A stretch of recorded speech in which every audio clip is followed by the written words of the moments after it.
എനിക്ക് ഫസ്റ്റ് ജനങ്ങൾ പറയുന്ന ഒറ്റ വാക്ക് ഇയാളൊന്ന് ഇറങ്ങിപ്പോയാൽ മതി എന്നതാണ് എൻ്റെ തലയ്ക്കുള്ളിൽ ഇങ്ങനെ ധ്വനിച്ചു വന്നെ.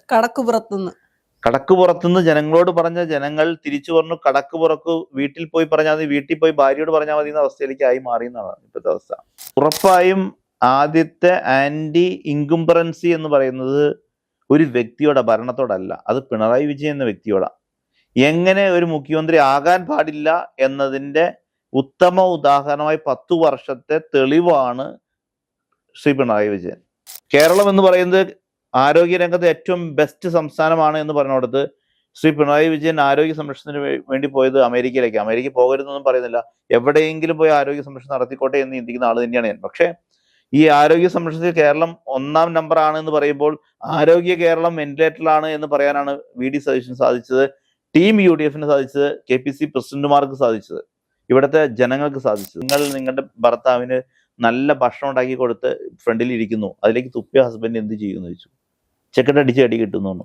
ആ അടിയാണ് കേരളത്തിലെ ജനങ്ങൾ കൊടുത്തത്. അപ്പൊ ഒന്നാമത് പറഞ്ഞത് കേരളത്തിലെ എങ്ങനെ ഭരിക്കരുത് എന്ന് കാണിച്ചു കൊടുത്ത മുഖ്യമന്ത്രി പിണറായി വിജയനുള്ള എതിർപ്പ്, അത് ജനങ്ങളുടെ അതിതീവ്രമായ എതിർപ്പായിരുന്നു. ഈ അടിസ്ഥാനത്തിലാണ് കോർപ്പറേഷൻ കിട്ടുമെന്ന് പറഞ്ഞത്, ഇത്ര മന്ത്രിമാർ തോക്കൂ എന്ന് പറഞ്ഞത്.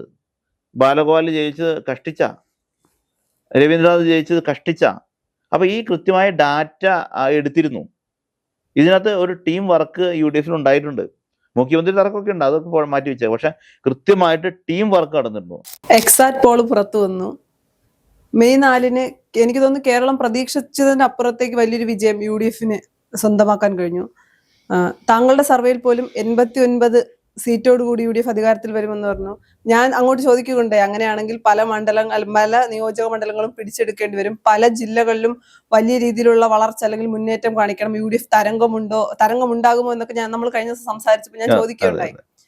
ഇപ്പോ എങ്ങനെ നോക്കിയാലും താങ്കൾ തന്നെ പറയുകയുണ്ടായി, ഒരു 96 സീറ്റ് വരെ എത്തുമെന്നായിരുന്നു കരുതിയത്. 96-ലും നിന്നില്ല, 99-ലും നിന്നില്ല, 100-ലും നിന്നില്ല, 102 സീറ്റാണ് UDFന് സ്വന്തമാക്കാൻ കഴിഞ്ഞത്. അത് UDFന്റെ ഒരു മാജിക് ആണോ, അല്ലെങ്കിൽ നമുക്ക് ഈ ഒരു സാഹചര്യത്തിൽ അത് UDFന്റെ മാജിക്കായി കണക്കാക്കാൻ കഴിയുമോ? കാര്യം ധർമ്മടത്ത് പോലും 6 റൗണ്ടോളം പിണറായി വിജയൻ എന്ന മുഖ്യമന്ത്രിയായിരുന്നു, ഞാനല്ലാതെ മറ്റാര് എന്ന് പറഞ്ഞ മുഖ്യമന്ത്രി പിണറായി വിജയൻ അടക്കം 6 റൗണ്ടിൽ പിന്നിൽ പോയി. 13 മന്ത്രിമാർ നിലം തൊടാതെ പരാജയപ്പെട്ടു. അപ്പൊ ഇത് UDF അല്ലെങ്കിൽ പുതുയുഗ യാത്രയിൽ പ്രതിപക്ഷ നേതാവ് വി.ഡി. സതീശൻ പറഞ്ഞൊരു വാക്കുണ്ടായിരുന്നു, വിസ്മയം തീർക്കുമെന്ന്. അദ്ദേഹം പറഞ്ഞതുപോലെ കേരളത്തിൽ UDF വിസ്മയം തീർത്തു, അതൊക്കെ സമ്മതിക്കുന്നു. അതിനപ്പുറം സർക്കാരിനോടുള്ള ഒരു വിരുദ്ധ വികാരം, പിണറായി എന്ന വ്യക്തിയോട്, പിണറായി എന്ന മുഖ്യമന്ത്രിയോടുള്ള വികാരവും സർക്കാരിനോടുള്ള വികാരവുമല്ലേ എനിക്ക് തോന്നിയെന്ന് വെച്ചാൽ എങ്ങനെയെങ്കിലും ഈ ഒരു സർക്കാരിനെ പുറത്താക്കുക എന്ന് മാത്രമായിരുന്നു സാധാരണക്കാരായ ജനങ്ങളുടെ മനസ്സിലുണ്ടായിരുന്നത്. അതുകൊണ്ട് അവർ UDFന് വോട്ട് ചെയ്തതല്ലേ, അല്ലാതെ അതിനപ്പുറത്തേക്ക് UDF കാണിച്ച മാജിക് ആണോ ഈ തെരഞ്ഞെടുപ്പിൽ നമ്മൾ കണ്ടത്? നിങ്ങൾ ഈ ചോദ്യം ചോദിക്കുമ്പോൾ ഞാൻ കുറേ ആംഗിളിലേക്ക് പോയി. ഒന്ന്, വി.ഡി. സതീശൻ വനവാസത്തിന് പോകേണ്ടി വരുമോ? 2, ഇയാളൊന്ന് ഇറങ്ങിപ്പോയാൽ മതി എന്ന് പറയുന്ന ചില ആളുകളുടെ മുഖമൊക്കെ എൻ്റെ മനസ്സിൽ കടന്നുപോയത്. ആക്ച്വലി എനിക്ക് LDF സർക്കാരിനെതിരുള്ള ജനവികാരം എന്ന് പറയാൻ തോന്നുന്നില്ല. എനിക്ക് ഫസ്റ്റ് ജനങ്ങൾ പറയുന്ന ഒറ്റ വാക്ക് ഇയാളൊന്ന് ഇറങ്ങിപ്പോയാൽ മതി എന്നതാണ് എൻ്റെ തലയ്ക്കുള്ളിൽ ഇങ്ങനെ ധ്വനിച്ചു വന്നെ. കടക്കുപുറത്തുനിന്ന് ജനങ്ങളോട് പറഞ്ഞ ജനങ്ങൾ തിരിച്ചു പറഞ്ഞു കടക്കുപുറത്ത് വീട്ടിൽ പോയി പറഞ്ഞാൽ മതി, വീട്ടിൽ പോയി ഭാര്യയോട് പറഞ്ഞാൽ മതി എന്ന അവസ്ഥയിലേക്ക് ആയി മാറി എന്നാണ് ഇപ്പോഴത്തെ അവസ്ഥ. അപ്പോൾ ഉറപ്പായും ആദ്യത്തെ ആന്റി ഇൻകുംബറൻസി എന്ന് പറയുന്നത് ഒരു വ്യക്തിയോടെ ഭരണത്തോടല്ല, അത് പിണറായി വിജയൻ എന്ന വ്യക്തിയോടാ. എങ്ങനെ ഒരു മുഖ്യമന്ത്രി ആകാൻ പാടില്ല എന്നതിൻ്റെ ഉത്തമ ഉദാഹരണമായി 10 വർഷത്തെ തെളിവാണ് ശ്രീ പിണറായി വിജയൻ.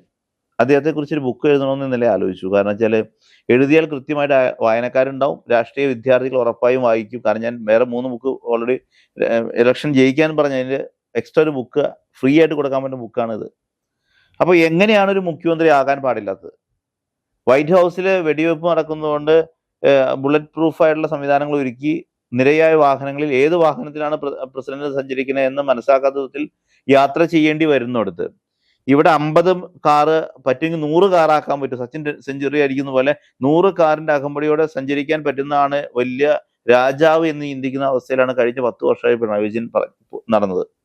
കേരളം എന്ന് പറയുന്നത് ആരോഗ്യരംഗത്ത് ഏറ്റവും ബെസ്റ്റ് സംസ്ഥാനമാണ് എന്ന് പറഞ്ഞുകൊടുത്ത് ശ്രീ പിണറായി വിജയൻ ആരോഗ്യ സംരക്ഷണത്തിന് വേണ്ടി പോയത് അമേരിക്കയിലേക്ക്. അമേരിക്ക പോകരുതെന്നൊന്നും പറയുന്നില്ല, എവിടെയെങ്കിലും പോയി ആരോഗ്യ സംരക്ഷണം നടത്തിക്കോട്ടെ എന്ന് ചിന്തിക്കുന്ന ആൾ തന്നെയാണ് ഞാൻ. പക്ഷേ ഈ ആരോഗ്യ സംരക്ഷണത്തിൽ കേരളം 1-ാം നമ്പറാണ് എന്ന് പറയുമ്പോൾ ആരോഗ്യ കേരളം വെന്റിലേറ്ററിലാണ് എന്ന് പറയാനാണ് VD സതീശന് സാധിച്ചത്, ടീം UDFന് സാധിച്ചത്, KPC പ്രസിഡന്റുമാർക്ക് സാധിച്ചത്, ഇവിടുത്തെ ജനങ്ങൾക്ക് സാധിച്ചത്. അപ്പോ ഇവിടുത്തെ കേരളത്തിന്റെ ധനസ്ഥിതി എന്തായിരുന്നു എന്ന് ബാലഗോപാൽ പറയുമ്പോൾ, കേരളത്തിന്റെ മന്ത്രി വീണ ജോർജ് പറയുമ്പോൾ ഇവിടെ ജനം പറയുന്നത് കേരളം ICUവിലാണെന്ന് പറഞ്ഞത്, ഇവിടുത്തെ ആഭ്യന്തര വകുപ്പ് പരാജയമാണെന്ന് പറഞ്ഞത്, ഇവിടെ എത്രയധികം ആളുകളെ ഉപദ്രവിച്ചിട്ടുണ്ട് എന്ന് കണക്കെടുക്കേണ്ടി വരും.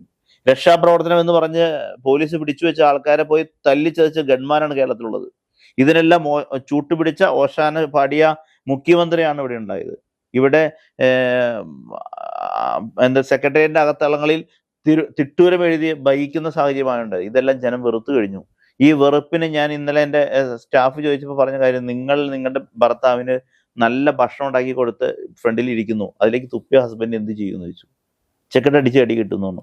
ആ അടിയാണ് കേരളത്തിലെ ജനങ്ങൾ കൊടുത്തത്. അപ്പൊ ഒന്നാമത് പറഞ്ഞത് കേരളത്തിലെ എങ്ങനെ ഭരിക്കരുത് എന്ന് കാണിച്ചു കൊടുത്ത മുഖ്യമന്ത്രി പിണറായി വിജയനുള്ള എതിർപ്പ്, അത് ജനങ്ങളുടെ അതിതീവ്രമായ എതിർപ്പായിരുന്നു. നമ്മൾ സർവേ നടത്തിയപ്പോൾ നമ്മൾ പബ്ലിക് സർവേയിൽ നിന്ന് കിട്ടിയ റിപ്പോർട്ട് അനുസരിച്ച് 89 സീറ്റ് കിട്ടും നമ്മൾ പറഞ്ഞത്.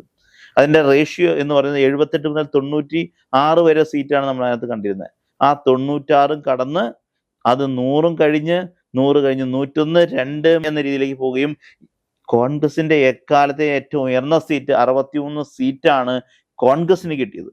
ഇത് എന്നെ എന്നല്ല, പ്രതിപക്ഷ നേതാവ് VD സതീശൻ എന്നല്ല, മത്സരിച്ച MLA സ്ഥാനാർത്ഥിമാരെ എന്നല്ല, വോട്ട് ചെയ്ത ജനങ്ങളെ പോലും അമ്പകരിപ്പിച്ചു. ജനങ്ങളുടെ മനസ്സിൽ ഇത്രയും വലിയൊരു തീരുമാനം ഉണ്ടായിരുന്നു എന്നത് silent decisions make violent reaction എന്ന് പറയുന്ന ഒരു തത്വചിന്ത കൃത്യമായിട്ട് കേരളത്തിൽ നടപ്പിലാക്കി എന്നതാണ്.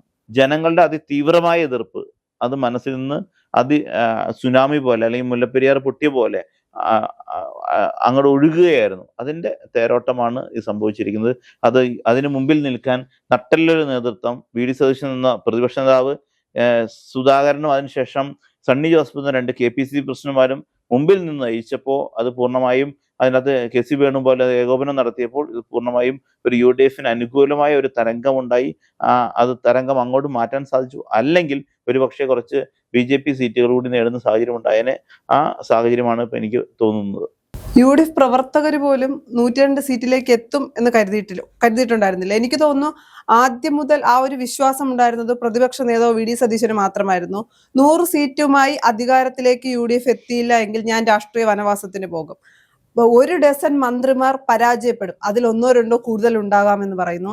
അതിനു മുമ്പ് അല്ലെങ്കിൽ പ്രതിപക്ഷ നേതാവായി VD സതീശൻ വന്നതിന് ശേഷമുള്ള തെരഞ്ഞെടുപ്പുകൾ, ഉപതെരഞ്ഞെടുപ്പുകളിൽ, അതിപ്പോ തൃക്കാക്കരയാകട്ടെ പുതുപ്പള്ളിയിലാകട്ടെ എല്ലായിടത്തും VD സതീശൻ വെച്ച കണക്ക് കറക്റ്റ് ആയിരുന്നു. ലോക്സഭാ തെരഞ്ഞെടുപ്പിൽ പറഞ്ഞ കൃത്യമായിരുന്നു. അത് കഴിഞ്ഞ് തദ്ദേശഭരണ സ്ഥാപനങ്ങളിലേക്ക് നടന്ന തെരഞ്ഞെടുപ്പിൽ 4 കോർപ്പറേഷൻ പിടിച്ചെടുക്കുമെന്ന് പറയുന്നു, 2 കോർപ്പറേഷൻ വലിയ മുന്നേറ്റം ഉണ്ടാക്കുമെന്ന് പറയുന്നു. അപ്പൊ വെറുതെ പറഞ്ഞ കണക്കായിരുന്നില്ല. എനിക്കൊന്ന് സർവേകളും എക്സിറ്റ് പോളുകൾക്കും അപ്പുറമായിരുന്നു സതീശന്റെ കണക്കുകൂട്ടൽ. ആ കണക്കല്ലേ ശരിയായത്? നുഡേഷൻ എന്ന് പറഞ്ഞ് കളിയാക്കാനാണ് ശ്രമിച്ചത്. അവസാനം മാത്രം ഒരു തവണ VD സതീശൻ തിരിച്ചടിച്ചു, നുണറായി ആയിരിക്കും എന്ന് തിരിച്ചടിച്ചു. VD സതീശൻ ഒരിക്കലും സ്വന്തം അകത്തേക്ക് മാത്രം നോക്കുന്ന ഒരാളല്ല, പുറത്തേക്കും അകത്തേക്കും ഒരുപോലെ നോക്കുന്ന ഒരു രാഷ്ട്രീയ നേതാവായിട്ടാണ് ഞാൻ പലപ്പോഴും എനിക്ക് മനസ്സിലാക്കിയത്. കാരണം പറഞ്ഞു കൊടുക്കുന്ന കാര്യങ്ങൾ വളരെ ഫോട്ടോ ഫിനിഷ് പോലെ പെട്ടെന്ന് ഗ്രാസ്പ് ചെയ്യാനും അതുപോലെ തന്നെ പ്രോസസ്സ് ചെയ്യാനും കപ്പാസിറ്റി ഉള്ള നേതാവാണ് VD സതീശൻ. അപ്പൊ സ്വാഭാവികമായിട്ട് അദ്ദേഹം ഈ തവണ എല്ലാവരോടും പറഞ്ഞു, നിങ്ങൾ കൃത്യമായിട്ട് ഓരോ വീട്ടിലെ വോട്ടിനെ കണക്കെഴുതണം. ഈ കണക്കെഴുതണം എന്ന് പഠിപ്പിച്ചു കൊടുക്കുന്നത് കൃത്യമായിട്ടും CPM-കാരായിരുന്നു. ഇതവണ CPM ബൂത്തിൽ പോലും കയറിയിട്ടില്ല. ആ പൈസ കുപ്പി പൊട്ടിച്ചു എന്നാണ് ഇന്നലെ കണ്ടത്.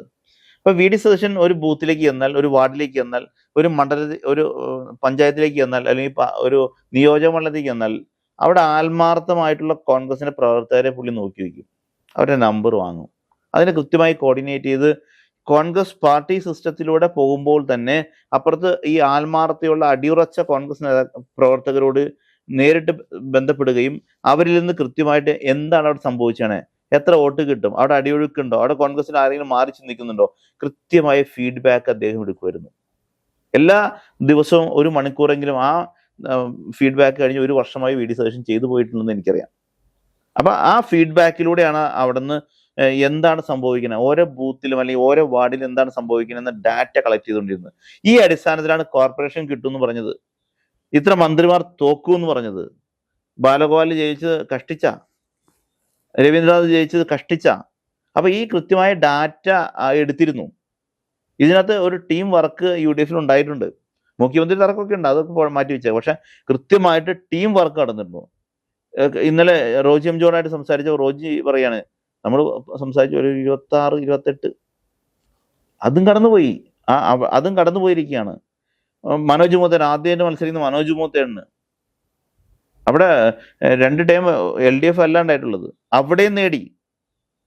ഇവിടെ ഓരോ സ്ഥലത്തെടുത്തുകൊണ്ട് ഈ നേട്ടം എന്ന് പറയുന്നത് പ്രവർത്തകരുടെ വികാരമാണ്. ഇത് VD സതീശനും സണ്ണി ജോസഫും പറഞ്ഞത്, നിങ്ങൾ ഓരോരുത്തരും സ്ഥാനാർത്ഥി എന്ന പോലെ പെരുമാറണമെന്നാണ്. അപ്പൊ അവരാണ് ആക്ട് ചെയ്തു. കാരണം അത്രയും 10 വർഷമായിട്ട് ഭരണം നഷ്ടപ്പെട്ടതിന്റെ പ്രാന്തായിരുന്നു പ്രവർത്തകർക്കെല്ലാം. അതിന്റെ ആഘോഷം നന്നായി അവർ നടത്തിയിട്ടുണ്ട് ഇന്നലെ. അതായിരുന്നു അവിടെ സംഭവിച്ചത്. അത് നന്നായി നടപ്പിലാക്കാൻ പറ്റിയെന്നുകൊണ്ട് തന്നെയാണ് കൃത്യമായിട്ട് VD സതീശൻ ആ ഫീഡ്ബാക്ക് എടുക്കാനും ആ ഫീഡ്ബാക്ക് കൃത്യമായിട്ട് മാധ്യമങ്ങളോട് പറയാനും പറ്റിയത്. 100+ 1 ഡസനിലധികം മന്ത്രിമാർ തോക്കുമെന്ന് പറഞ്ഞത്, അതും കൂടി പോയി എന്ന് പറയണേ. അത്രയുള്ള സംഭവിച്ചത്. അതൊക്കെ അറ്റാക്ക് വരാത്തത് ഭാഗ്യം, അതിൽ കൂടുതൽ കയറിപ്പോയതിൽ. കാരണം അത്രയധികം ആവേശം പ്രവർത്തകരിൽ ഉണ്ടായിട്ടുണ്ട്. കോൺഗ്രസ് പ്രവർത്തകർ നല്ല ആവേശം ഉണ്ടായിട്ടുണ്ട്.